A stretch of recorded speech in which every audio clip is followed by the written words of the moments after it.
Welcome to Today in Prophecy Daily News in 15 minutes or less. News from the perspective of the Bible. AI needs to be shut down before everybody dies. We're going to be looking at that in just a second. Not only that, but Reza Pahlavi, the crown prince, the exiled crown prince of Iran, exposes what is really going on with the money that is coming from Qatar. We're going to look at that in just a minute too, plus much more. Hey, listen, before we even go there, there's a reminder coming up in Texas this coming weekend, beginning Friday afternoon, going all the way through Saturday, and then I'm also going to be guest speaking on Sunday. I want to encourage you, join us for the live stream. It's going to be absolutely an incredible time. There, you can see on the screen all of the speakers that are going to be in Texas, all part of the live stream. You can see Pete Garcia there, also Eric Stakelbeck, Olivier Melnick. We have Roddy Harrell. Josh Waller from the Israel guys is going to be giving us his message from Israel.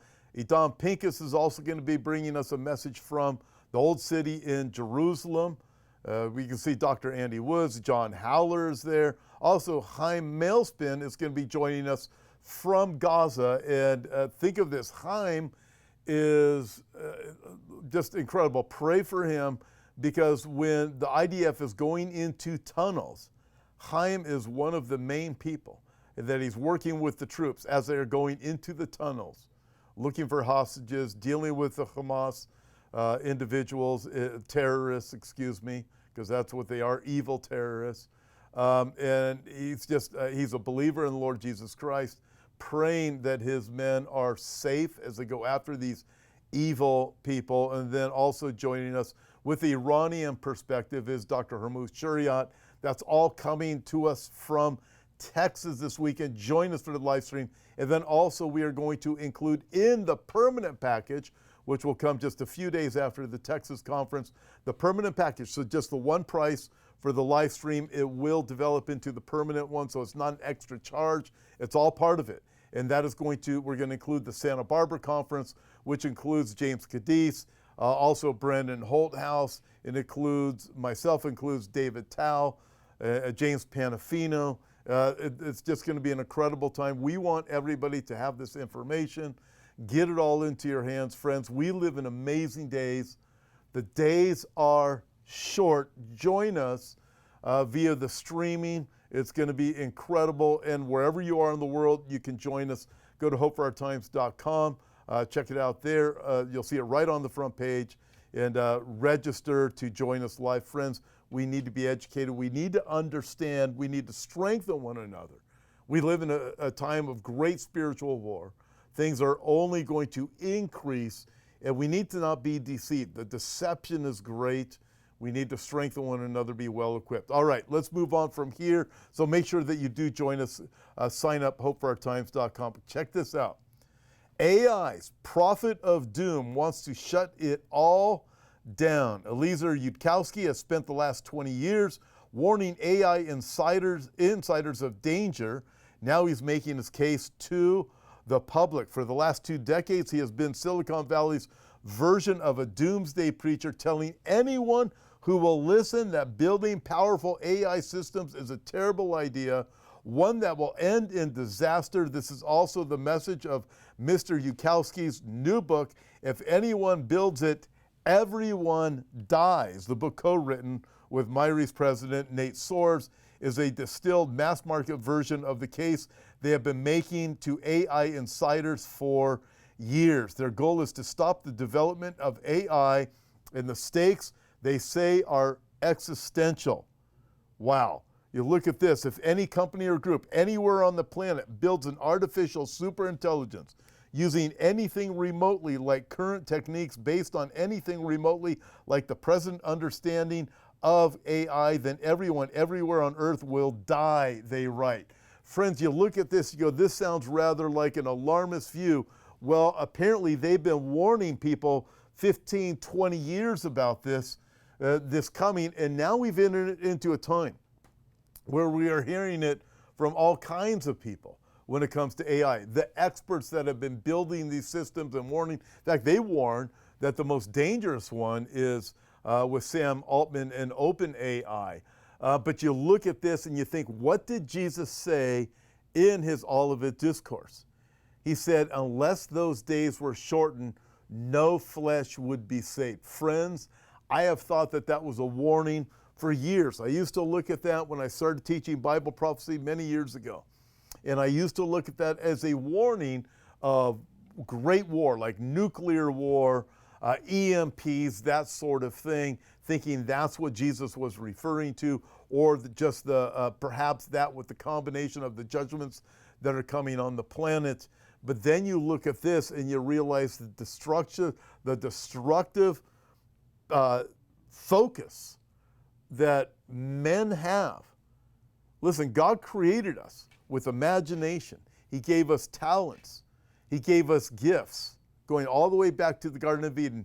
But what God intended for good, man has turned into evil. The thoughts and intents of his heart, according to God in the book of Genesis, are evil continually, even from his youth. And we start looking at this, we think of the Tower of Babel, we think of Jesus' warnings from his word himself, where he says, unless those days are shortened, the days of the tribulation, no flesh would be saved. You hear a warning like this, and the more and more we are hearing about AI taking over everything. They gave a simple example in the article. You can read it yourself. It said, for example, you tell AI to make as many paper clips as you possibly can for the whole world. Just make whatever you can. It said AI will instruct whatever systems it's working with to extract everything out of the earth that is necessary in order to make those paper clips. It'll destroy everything in the process just to make the paper clips. And that's what we are not quite understanding on our level as human beings. Yet some of these tech giants, they know that's coming. They're warning that it's coming. Some say, well, maybe it won't come, but yeah, there's a very good chance. Friends, I look at this as a warning, but I don't believe it because they say it. I believe these things because of what Jesus said, that unless those days are shortened, no flesh would be saved. All right, check this out. Moving on from here. Reza Pahlavi, the founder and leader of the National Council of Iran. He's the exiled Iranian of the exiled Iranian opposition group. He was also became the crown prince of Iran back in 1967, but he's exiled. He speaks against the Islamic Republic government. Listen to this. Listen to his words. We located over 100, listen to these words, $100 billion in undocumented funds going from Qatar through the Muslim Brotherhood to American universities. We found $10 billion at Cornell, $1.3 billion at Texas A&M and Brown University. We found $1 billion in a program called the Choices Program, led by a professor, Omar Bartov, who is a scholar of genocide, who is now arguing that Israel's committing a genocide. Get that. This individual, scholar in genocide, awarded $1 billion.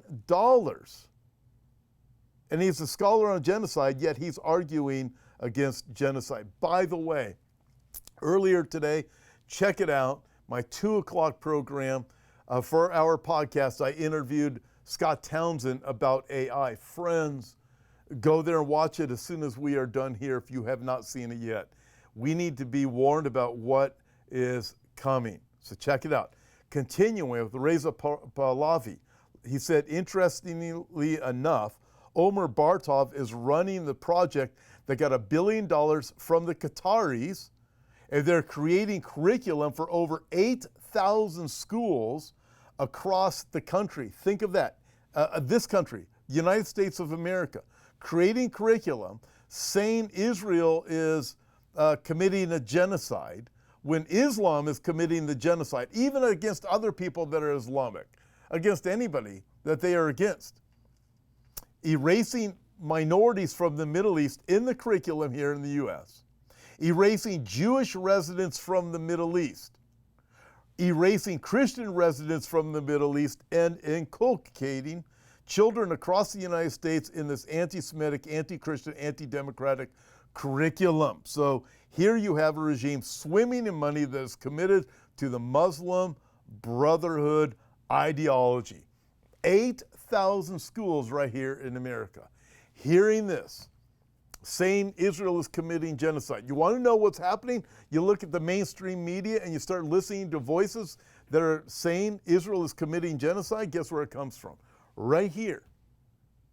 The money from Qatar. And then what do we see here in the United States? We look at our government, you look at the president, talking about Qatar being a great ally of ours. A lot more to say about that, but I'm going to be talking about that on tomorrow's Today in Prophecy. But right now I want to just give this reminder to everyone. Okay, here we are.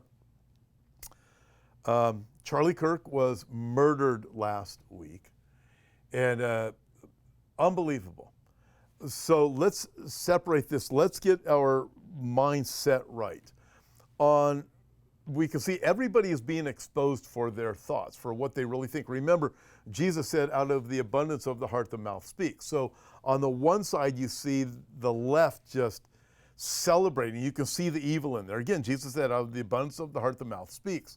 We've seen horrible things, dancing on memorials of Charlie Kirk and spitting on them and saying they want to kill Charlie Kirk's wife and Charlie Kirk's children.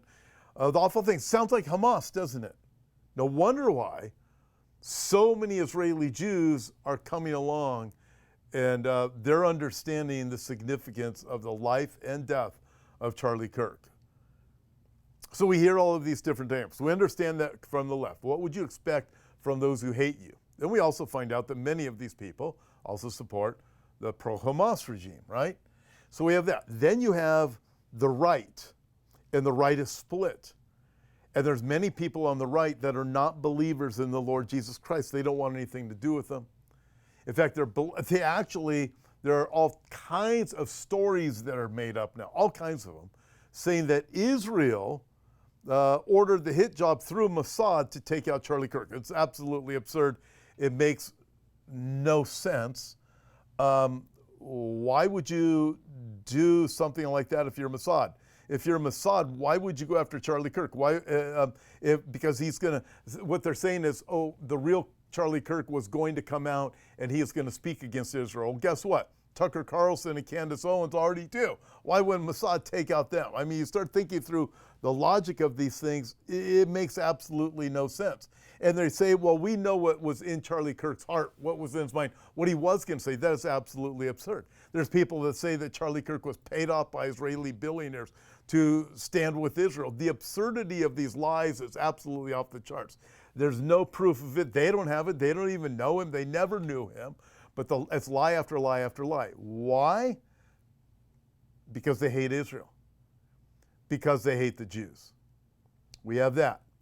And then there are people that are waking up, that are coming to faith in the Lord Jesus Christ. And hopefully, if you're a believer in Jesus, there's a wake-up call for everybody that our life is short. We must remember all of this is about the hope that we have in the Lord Jesus Christ, the gospel of the Lord Jesus Christ. To Jew and to Gentile, everybody needs to be saved. All have sinned and fallen short of the glory of God. Friends, I implore you, if you don't know Christ, or even if you're just playing church, listen, wake up and realize the days that we live in. I believe God is shouting from heaven saying, wake up, church, or wake up, people. There's no other name under heaven by which we can be saved than that of the Lord Jesus Christ. And Jesus himself said in Gospel of John chapter 14, I am the way, the truth, and the life. Nobody comes to the Father except by me. Jesus didn't say, I am a way, a truth, a life. He said, I am the way, the only way. Nobody comes to the Father except by me. Friends, turn to Christ if you haven't already. Ask him to forgive you. God bless you guys.